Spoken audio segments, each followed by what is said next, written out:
خانواده دختری که شوهرش کشت.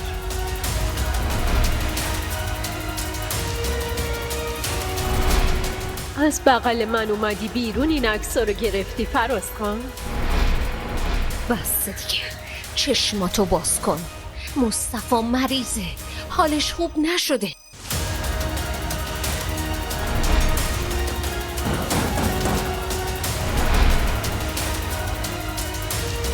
کارتون زشت نیست. زشت و قشنگا تا تعیین میکنی؟